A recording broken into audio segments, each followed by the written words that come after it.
QQQ is not a technology ETF. I know that sounds wrong. QQQ is literally the ETF that everyone, every influencer, every finance YouTuber points you towards when you say you want tech exposure.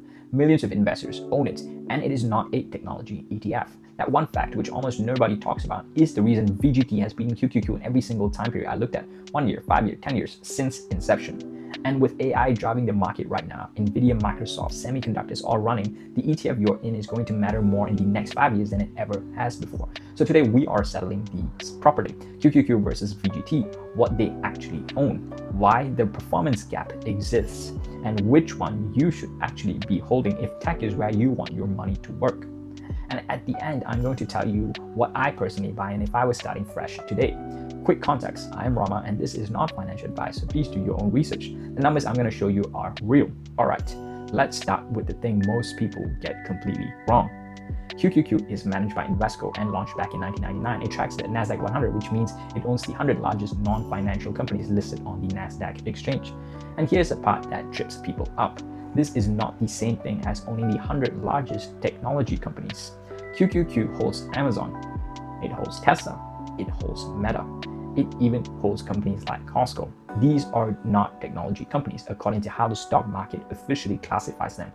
Amazon is consumer discretionary, Meta is communication services, Tesla is generally classified outside information technology. So when people buy QQQ thinking they are getting pure tech exposure, what they're actually getting is a large cap Nasdaq growth ETF, which is still a great thing to own. But it's not the same thing, and that distinction matters a lot more than most investors realize, because once you compare it to what VGT actually owns, the difference becomes impossible to ignore. Now compare that to VGT. VGT is Vanguard's information technology ETF. Its objective is much simpler: own technology, and that's it. Pure information technology companies. Apple, Microsoft, Nvidia, Broadcom, Salesforce. If a company isn't classified as information technology, it generally doesn't make the cut. No Amazon, no Meta, no consumer discretionary exposure, and no communication service exposure. Just technology. VGT launched in 2004 and owns hundreds of technology companies across large caps, mid caps, and smaller companies. So before you even talk about returns, understand what you're buying. QQQ is a bet on large cap Nasdaq growth. VGT is a bet on technology itself. Those are different investments. And once you understand that, the performance gap suddenly makes sense.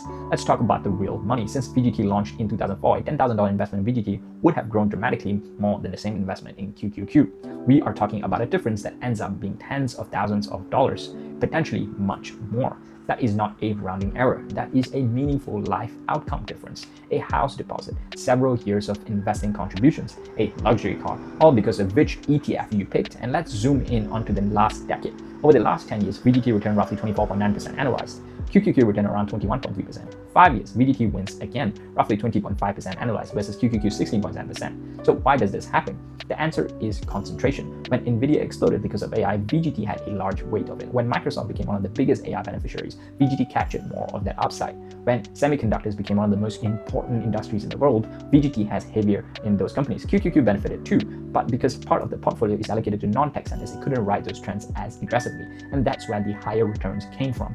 But concentration has a downside too. Here's the part people conveniently leave out.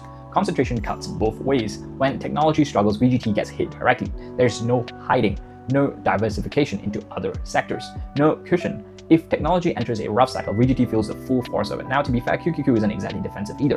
In 2022, both funds got hit hard, but the key risk with VGT isn't necessarily that it crashes more every single time. The real risk is that you're making a concentrated bet on one sector. And if you're someone who panic sells when your portfolio drops 20% or more, VGT can be emotionally hard to hold. And that's the reality. The volatility is real. But historically, investors who stayed invested and kept buying through these downturns were rewarded for taking that concentration risk. So if VGT has outperformed, why isn't everyone simply buying VGT? The answer comes down to risk tolerance and portfolio construction. Some investors prefer a little more diversification. Others want maximum exposure to the thing that they believe will outperform. But before we even answer VGT versus QQQ, there's a massive upgrade that most QQQ investors should know about. It's called QQQM. QQQM tracks the same index as QQQ, same companies, same allocations, same performance before fees. The difference is the expense ratio. QQQ charges 0.2%, QQQM charges 0.15%. Well, that's it. Invesco basically created QQQM for long-term investors who buy and hold. So if you're holding QQQ for decades, it's worth asking why you're paying more for the same exposure. Now for the harder question, QQQM or VGT.